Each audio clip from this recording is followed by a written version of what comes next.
धनु राशिफल 2025 के अनुसार स्वास्थ्य के दृष्टिकोण से साल 2025 आपको मिले जुले परिणाम दे सकता है। एक ओर जहां शनि का गोचर साल की शुरुआत से लेकर मार्च के महीने तक काफी अच्छे परिणाम देता हुआ प्रतीत हो रहा है, वहीं मार्च के बाद शनि ग्रह स्वास्थ्य के मामले में कमजोर परिणाम दे सकता है। विशेषकर ऐसे लोग जिन्हें सीने या हृदय के आसपास से संबंधित कोई परेशानी पहले से है, उन्हें मार्च महीने के बाद से अपेक्षाकृत अधिक सावधानी पूर्वक निर्वाह करने की आवश्यकता रहेगी। हालांकि मई के बाद से राहु का गोचर चतुर्थ भाव से हट जाएगा, इसीलिए परेशानियां कम हो जाएंगी। लेकिन अप्रैल से लेकर मई महीने के मध्य भाग तक स्वास्थ्य का अधिक ख्याल रखने की आवश्यकता रहेगी। मई महीने के मध्य भाग के बाद बृहस्पति का गोचर आपके सप्तम भाव में पहुंचकर पहले भाव को देखेगा और समस्याओं को समाप्त करने का काम करेगा। भले ही शनि की दृष्टि के कारण कुछ समस्याएं आए, लेकिन बृहस्पति उन्हें ठीक करवाने में भी मददगार बनेगा। इस तरह से हम कह सकते हैं कि इस वर्ष बीच बीच में कुछ स्वास्थ्य समस्याएं देखने को मिल सकती हैं, लेकिन आपके संयम, समझदारी और बृहस्पति की कृपा से समस्याएं जल्दी ही दूर हो सकेंगी और आप बेहतर स्वास्थ्य का आनंद ले सकेंगे। धनु राशि वालों, शिक्षा के मामले में साल 2025 एवरेज से कुछ हद तक बेहतर परिणाम भी दे सकता है। धनु राशिफल 2025 के अनुसार एक ओर जहां बृहस्पति का गोचर साल की शुरुआत से लेकर मई महीने के मध्य भाग तक छठे भाव में रहते हुए प्रतिस्पर्धात्मक परीक्षाओं में भाग लेने वाले विद्यार्थियों को अच्छे परिणाम देना चाहेगा, तो वहीं मई महीने के मध्य भाग के बाद बृहस्पति सभी तरह के विद्यार्थियों को अच्छे परिणाम देने का संकेत कर रहे हैं। अर्थात मई महीने के मध्य भाग से पहले का समय सिर्फ कुछ विशेष विद्यार्थियों के लिए अनुकूल रह सकता है, तो वहीं बाद का समय सभी विद्यार्थियों के लिए अच्छा रहने वाला है। लेकिन इस बीच में शनि और राहु की गोचर के चलते आपको अपने सब्जेक्ट पर फोकस करने में कुछ कठिनाई का अनुभव भी करना पड़ सकता है, अर्थात पढ़ाई में मन कम लगेगा।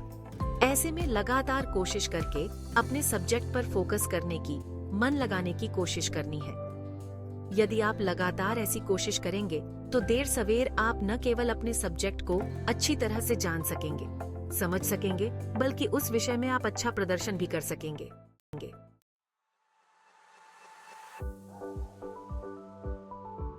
धनु राशि वालों, व्यापार व्यवसाय की दृष्टिकोण से भी साल 2025 आपको मिले जुले परिणाम दे सकता है। एक ओर जहां दशम भाव पर मई महीने तक राहु केतु का प्रभाव बना रहेगा, वहीं मार्च से लेकर बाकी के समय में शनि का प्रभाव रहेगा।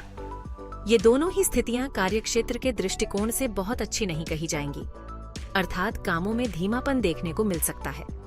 आप जिनके साथ मीटिंग करने जा रहे हैं या जिन पर आपका काम धंधा निर्भर करता है, उन लोगों का अधिक सपोर्ट नहीं मिल पाएगा।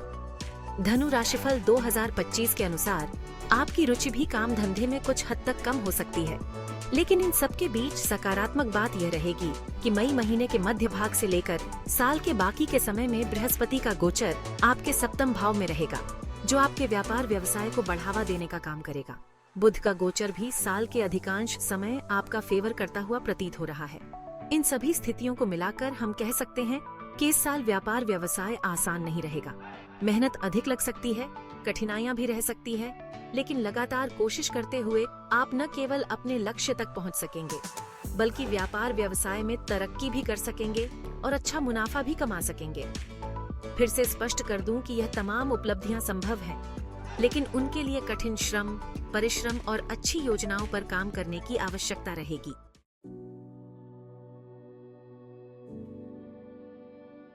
धनु राशि वालों, नौकरी के दृष्टिकोण से भी हम साल को मिला जुला कहना चाहेंगे।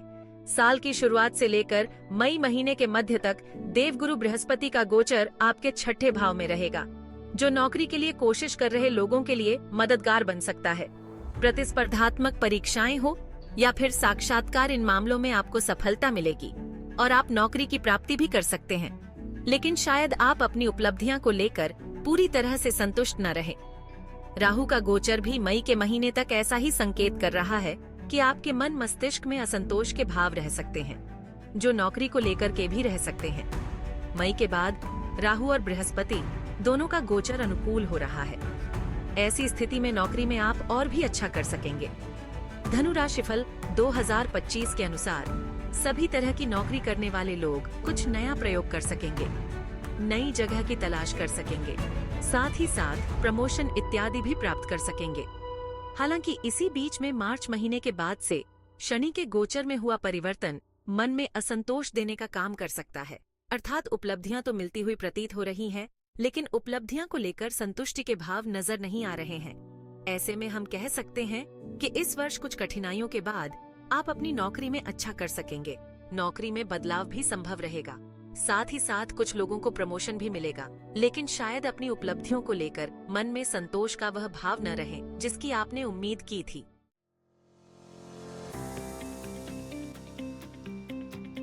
धनु राशि वालों, आर्थिक मामलों के लिए साल 2025 एवरेज या एवरेज से बेहतर परिणाम दे सकता है।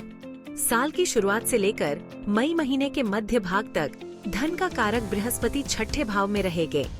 बृहस्पति का छठे भाव में गोचर अच्छा नहीं माना गया है, लेकिन बृहस्पति ग्रह नवम दृष्टि से धन भाव को देखकर धन संचय के मामले में आपके लिए मददगार बनेंगे। धन स्थान के स्वामी शनिदेव भी मार्च के महीने तक तीसरे भाव में अपनी राशि में रहकर आपकी आर्थिक पक्ष को मजबूत करना चाहेंगे। मार्च के बाद शनि की स्थिति कमजोर हो जाएगी, जबकि मई महीने के मध्य के बाद बृहस्पति की स्थिति मजबूत हो जाएगी। मई महीने के मध्य के बाद बृहस्पति लाभ भाव को देखकर अच्छी आमदनी करवाने का प्रयास करेंगे। इस तरह से हम पाते हैं कि भले ही ग्रह गोचर की स्थितियां बदलेगी, लेकिन पहले भी कुछ ग्रह अच्छे तो कुछ ग्रह कमजोर परिणाम दे रहे हैं, और बदलाव के बाद भी कुछ ग्रह अच्छे तो कुछ ग्रह कमजोर परिणाम देंगे। धनु राशिफल 2025 के अनुसार आर्थिक मामले में ग्रह गोचर मिले जुले परिणाम देंगे, लेकिन धन के कारक बृहस्पति का लाभ अथवा धन भाव से कनेक्शन बना ही रहेगा। अतः परिणाम एवरेज से बेहतर रह सकते हैं, यानी कि आप साल के पहले हिस्से में अच्छी बचत कर सकेंगे और बचत किए हुए धन का सदुपयोग कर सकेंगे। वहीं साल के दूसरे हिस्से में आप अच्छी कमाई कर सकेंगे।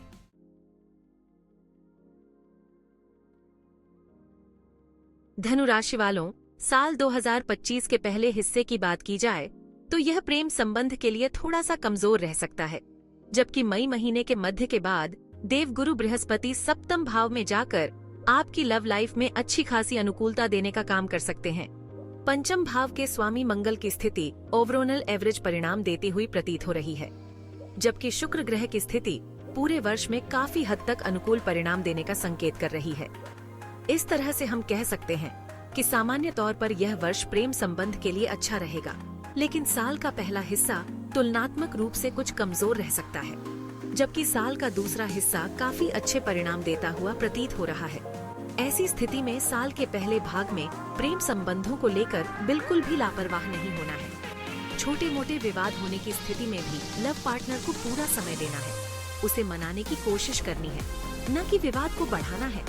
साल का दूसरा हिस्सा काफी अच्छे परिणाम दे सकता है। धनु राशिफल 2025 के अनुसार उस समय आपका पार्टनर भी पूरी समझदारी से काम लेगा और आपकी लव लाइफ में आप काफी अच्छे परिणाम प्राप्त कर सकेंगे।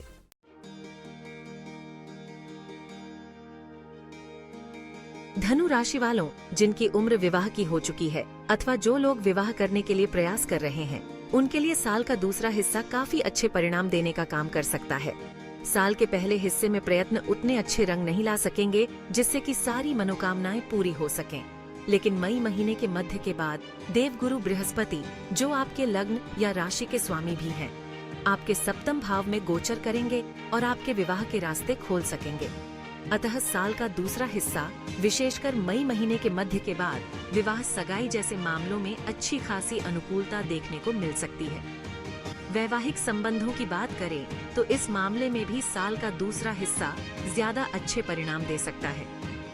साल के पहले हिस्से में भी कोई बड़ी प्रतिकूलता नजर नहीं आ रही है, लेकिन तुलना करने पर हम पाते हैं कि साल के दूसरे हिस्से में आप अपने वैवाहिक जीवन का बेहतर आनंद उठा सकेंगे।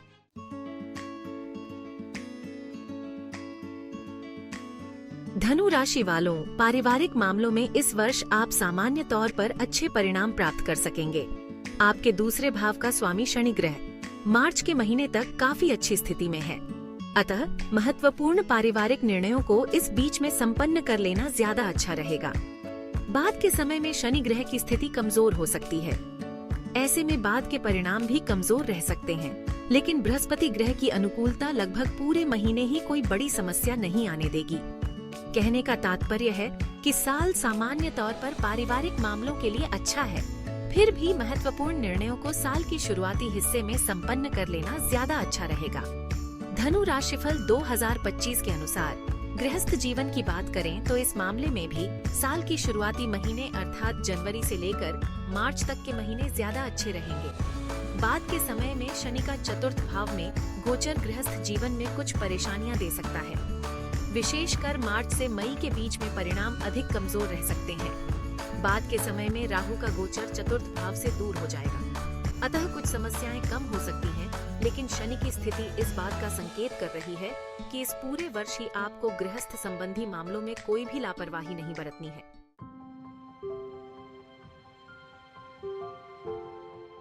धनु राशि वालों, भूमि और भवन से संबंधित मामलों की बात करें तो इस मामले में साल थोड़ा सा कमजोर रह सकता है। हालांकि इस साल का दूसरा हिस्सा तुलनात्मक रूप से बेहतर रहेगा। साल की शुरुआत से लेकर मई महीने तक चतुर्थ भाव में राहु का गोचर रहेगा, जो भूमि और भवन से संबंधित मामले में कुछ अड़चने या परेशानियां देने का काम कर सकता है। बेहतर होगा जमीन जायदाद से जुड़े मामलों को इस बीच में टाला जाए। फिर भी यदि ऐसे निर्णय लेने बहुत जरूरी हो तो विवादित और संदेहास्पद सौदों से बचा जाए। अगर आपको किसी भी तरह के फर्जीवाड़े या फ्रॉड का संदेह हो तो ऐसे सौदों से दूर रहना ही समझदारी का काम होगा। मई महीने के बाद से राहु का गोचर चतुर्थ भाव से दूर हो जाएगा और चतुर्थ भाव के स्वामी बृहस्पति की स्थिति मजबूत हो जाएगी, लेकिन शनि का गोचर चतुर्थ भाव में आ जाएगा। ऐसे में परिणाम भले ही तुलनात्मक रूप से बेहतर हो, लेकिन मामले रिस्क फ्री जोन में नहीं रहेंगे, अर्थात कुछ न कुछ रिस्क बना ही रहेगा। फिर भी इस मामले में साल के पहले हिस्से की बजाय साल का दूसरा हिस्सा ज्यादा अच्छा कहा जाएगा। वाहन आदि से संबंधित मामलों की बात करें तो इस मामले में भी साल का दूसरा हिस्सा ज्यादा अच्छा रहेगा, अतः यथासंभव वाहन की खरीदारी से बचना उचित रहेगा। लेकिन यह वाहन खरीदना बहुत जरूरी हो तो मई महीने के मध्य भाग के बाद ही खरीदारी करना समझदारी का काम होगा।